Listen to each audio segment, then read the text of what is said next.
গো, প্রশ্নবোধক চিহ্ন। He is 10 years old, এই যে 10 years 10 বছরের নিচে আন্ডারলাইন। তার বয়স কত? হাউ, কত মানে কত, কিভাবে, কেমন, এটা ইংরেজি হচ্ছে হাউ। হাউ এখানে একটু ব্যতিক্রম। হাউ ইজ হি ওল্ড এরকম হয় না, how is he old, how old is he, how old is he, তার বয়স কত। তাহলে এই যে হাউ এর সাথে এখানে ওল্ড চলে আসলো, হাউ ওল্ড ইজ হি, তার বয়স কত। মারিয়া গেটস আপ আর্লি, মারিয়া, আবার হো পেয়ে গেছি, হো gets up early.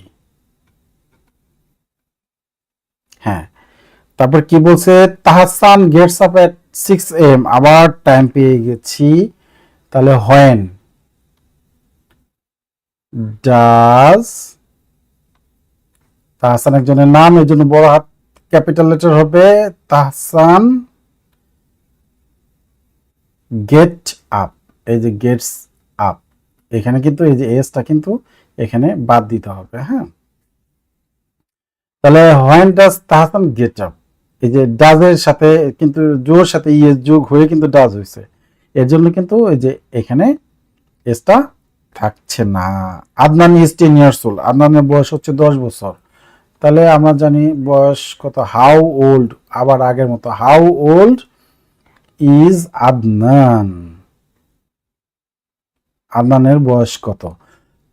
She works in a bank, সে একটি ব্যাংকে, কোথায় ব্যাংকে, কোথায় ব্যাংকে, তাহলে হোয়ার, আমরা হোয়ার বাছাই করতে পারলাম। হোয়ার ডাজ কেন নিয়ে আসলাম, এই যে এস দেখেও চেনা যাবে, সাবজেক্টের পরে ভার্বের প্রেজেন্ট ফর্মের সাথে এস আছে। Where does she work, they want to study together, তারা একসাথে পড়তে চায়, কি চায়, একসাথে পড়তে চায়, কি চায়, একসাথে পড়তে চায়। তাহলে হোয়াট ডিড আসবে, what did they want, they want to study, sorry want তো ভার্বের প্রেজেন্ট ফর্ম, ডিড আসবে না, সরি ভুল করে ফেলেছি। হোয়াট ডু, এই যে এস তো নাই, প্রেজেন্ট ইনডিফিনিট টেন্স, ডু অথবা ডাজ আসবে, তাহলে এখানে do, what do they, what do দে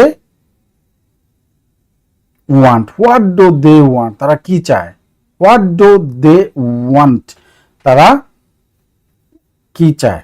আচ্ছা, তারা কি করতে চায়, তাহলে এখানে what do they want to do, এটা দিলে ভালো হয়, টু ডু একটু ব্যতিক্রম, এটুকু দিলে বেশি ভালো হয়। What do they want to do, তারা কি করতে চায়, what do they want to do, তারা কি করতে চায়। হ্যাঁ, এবার চলে যাচ্ছি 27 নম্বরে। A frog makes a croak sound, a croak sound মানে ব্যাঙের যে ডাক, এটাকে ক্রোক বলা হয়।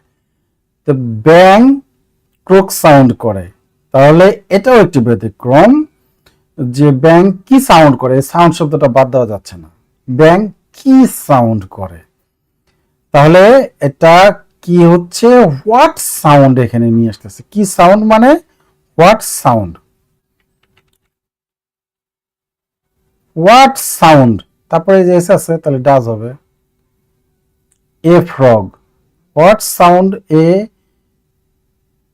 ও, what sound a frog make,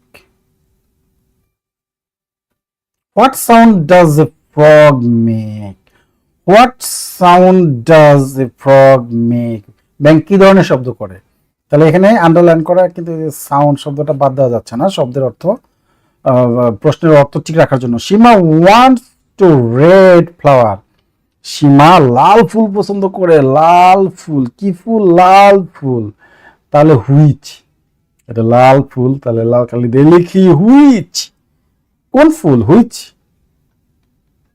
which flower, FLOWER, which flower, এই যেটার জন্য ডাজ আসবে, does Seema want. Which flower does Sima want? Which flower does Sima want? তাহলে এবার চলে যাচ্ছে 29 নম্বরে, frogs had beautiful voice. Car? who had. তো প্রথমে দাগ থাকার পর যদি প্রাণী বা ব্যক্তি থাকে তাহলে হু। খুব সহজ, এটা সবচেয়ে সহজ। হো যুক্ত তো একটা থাকবেই, আর কোনোটা না পারলে হো যুক্ত, কিন্তু যত দুর্বল স্টুডেন্টই হোক হো যুক্ত কিন্তু বাক্যটা পারবে। ঠিক আছে, হু হ্যাড বিউটিফুল ভয়েস, কার সুন্দর, বিউটিফুল মানে সুন্দর ভয়েস ছিল। তাহলে the students were in the classroom, classroom কোথায়, ক্লাসরুম, তাহলে কোথায় ইংরেজি হোয়ার, হোয়ার ওয়ার এর সাহায্যকারী ভার্ব পেয়ে গেছে, where were the student, where were the student. তাহলে আজকে এ পর্যন্তই ছিল। তোমাদের কাছে